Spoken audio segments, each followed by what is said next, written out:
सौभाग्य की एक बात यह कि वही हुआ जिसकी आशंका इतने दिनों से जताई जा रही थी। गोरक्षा दल के नाम पर गुट बनाकर घूम रहे लोगों ने एक बेकसूर को सिर्फ शक में मार दिया। फरीदाबाद में आर्यन मिश्रा नाम के 12वीं में पढ़ने वाले लड़के को इन्होंने गोली मार दी। सिर्फ इसलिए गोली मार दी क्योंकि उनको शक हुआ कि वो लड़का गो तस्करी कर रहा था। इनको किसी ने बोल दिया कि गो तस्करी हो रही है, तो ये गाड़ी पीछे लग गए। लड़के के साथ जो लोग थे उन्होंने गाड़ी इसलिए भगा दी क्योंकि उनको लगा कि पुलिस पीछे पड़ गई है। कुछ दिन पहले उनके साथी का कोई झगड़ा हुआ था, तो गोरक्षा दल वालों को पुलिस समझकर ये लोग डर गए और भागे।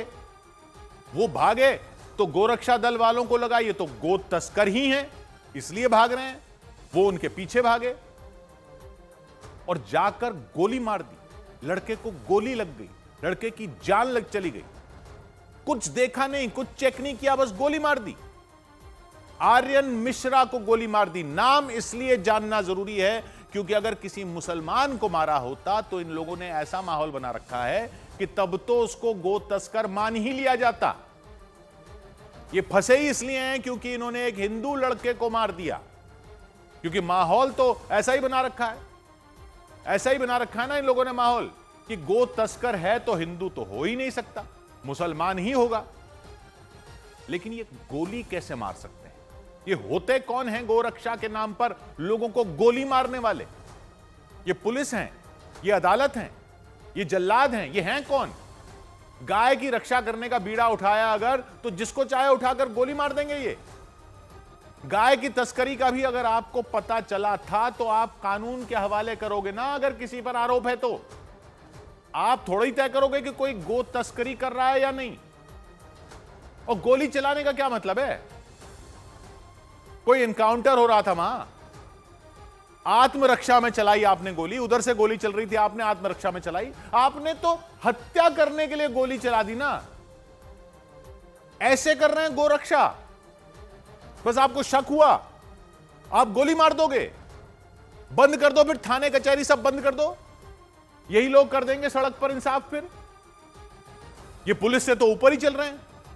आर्यन मिश्रा नाम के इस लड़के ने, जो उसके साथ जो लोग थे, उन्होंने गाड़ी इसलिए दौड़ाई क्योंकि उनको लगा ये लोग पुलिस हैं। उनको ऐसा क्यों लगा? क्योंकि इनकी गाड़ी पर पुलिस जैसी बत्ती लगी हुई थी। अच्छा, वैसे तो बड़े अभियान चल रहे थे गाड़ियों से बत्तियां उतारने के, चालान काटे जा रहे थे।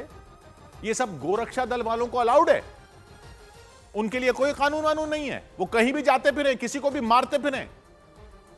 अभी कुछ दिन पहले, उस दिन मेवात में एक मजदूर को मार दिया गोरक्षा दल वालों ने, यह कहते हुए मार दिया कि वो गोमांस खा रहा था, गाय का मांस खा रहा था। वो कहता रहा कि भाई गाय का मांस नहीं है। उसकी बीवी ने कहा कि गाय का मांस नहीं था, भैंस का था। वो मजदूर था, गिड़गिड़ाता रहा। इन्होंने जान से मार दिया, पीट पीट के मार दिया गोरक्षा दल वालों ने। वो दूसरे गोरक्षा दल वाले थे, लेकिन वो मजदूर तो मुसलमान था, तो ये मानने को तैयार ही नहीं हुए कि जो वो खा रहा था वो गाय का मांस नहीं, भैंस का है। अरे आप कोई लैब हो, आप कोई चेक करने वाले हो, साइंटिस्ट हो, आपको कैसे पता गाय का मांस है या भैंस का? आप बस मांस देखकर मार दोगे और मुसलमान को मार दोगे तो हीरो बने घूमोगे कि आपने कह दिया गाय का मांस है तो है। लेकिन यहां तो फरीदाबाद में आपने ये सब भी नहीं देखा।